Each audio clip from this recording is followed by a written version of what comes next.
રાજ્યના મુખ્ય ચૂંટણી અધિકારી પી ભારતીએ જણાવ્યું છે કે ગુજરાતના આશરે 5 કરોડ લોકો આગામી ચૂંટણીમાં મતાધિકારનો ઉપયોગ કરશે। તેમણે કહ્યું હતું કે જે મતદાતા ઈપીઆઈસી કાર્ડ ના હોય તેમના ઈપીઆઈસીની પ્રિન્ટ પણ ઓળખના પુરાવા તરીકે માન્ય ગણાશે। તેમણે કહ્યું હતું કે મતદાન ટકાવારી વધારા જાગૃતિ કાર્યક્રમનું આયોજન થઈ રહ્યું છે।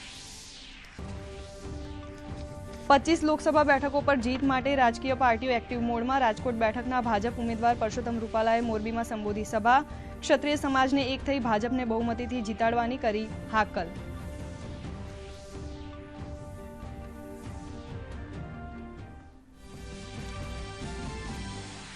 રાજ્યમાં પ્રચાર વિવિધ પક્ષોએ કસી કમર। અમદાવાદ પશ્ચિમ બેઠક પર કોંગ્રેસના ઉમેદવાર ભરત મકવાણાએ તેમના મત વિસ્તારમાં કર્યો જનસંપર્ક। કહ્યું લોક લાગણી કોંગ્રેસની સાથે તો ભરૂચ બેઠક માટે આપના ઉમેદવાર ચૈતર વસાવાના સમર્થનમાં પ્રદેશ પ્રમુખ ઈસુદાન ગઢવીએ કર્યો પ્રચાર।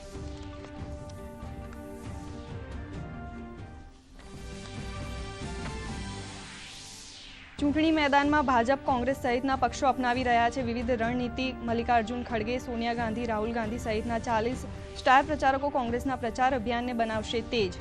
તો જીતની હેટ્રિક માટે ભાજપની પણ રણનીતિ।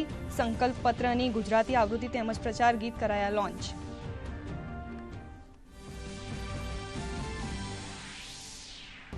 સુરતના સાંસદ મુકેશ દલાલની બિનહરીફ જીત બદલ કોંગ્રેસના વલણ સામે ભાજપ નેતા રાજનાથસિંહનો ઘેરાવ। કોંગ્રેસના કાળમાં પણ બિનહરીફ સાંસદ ચૂંટાયા હોવાની ઘટનાઓ કરાવી યાદ।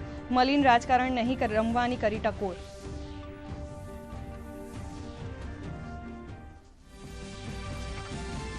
બીજા તબક્કાની ચૂંટણી માટે પ્રચાર અંતિમ ચરણમાં। ભાજપના વરિષ્ઠ નેતા નરેન્દ્ર મોદીએ છત્તીસગઢ અને રાજસ્થાનમાં સંબોધી જનસભા। ઇન્ડી ગઠબંધનમાં તિરાડ મુદ્દે સાધ્યું નિશાન। દલિત, પછાત તેમજ આદિવાસી વર્ગ માટે અનામત નાબૂદ નહીં કરવાની આપી ગેરંટી।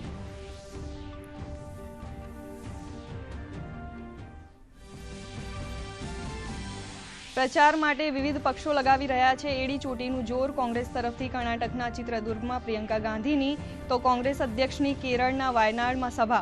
મોંઘવારી અને બેરોજગારીને બનાવ્યો ચૂંટણી મુદ્દો। તો સપાના અખિલેશ યાદવે પહેલા તબક્કાની ચૂંટણીમાં ભાજપની હારનો દર્શાવ્યો વિશ્વાસ।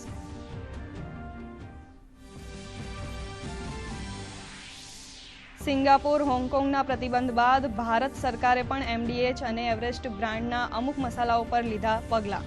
ફૂડ સેફ્ટી એન્ડ સ્ટાન્ડર્ડ ઓથોરિટીએ નમૂના લઈ તપાસ કરી શરૂ। ઇથિલિન ઓક્સાઇડ નામનો અખાદ્ય પદાર્થ મળી આવતા સિંગાપોર, હોંગકોંગે લીધા હતા પગલાં। રાજ્યમાં ગરમીના પ્રકોપમાં આંશિક રાહત। અમદાવાદ, ગાંધીનગર અને અમરેલીમાં નોંધાયું 39 ડિગ્રી મહત્તમ તાપમાન। આગામી 3 દિવસ બાદ તાપમાનનો પારો 2 થી 3 ડિગ્રી વધવાનું હવામાન વિભાગનું અનુમાન।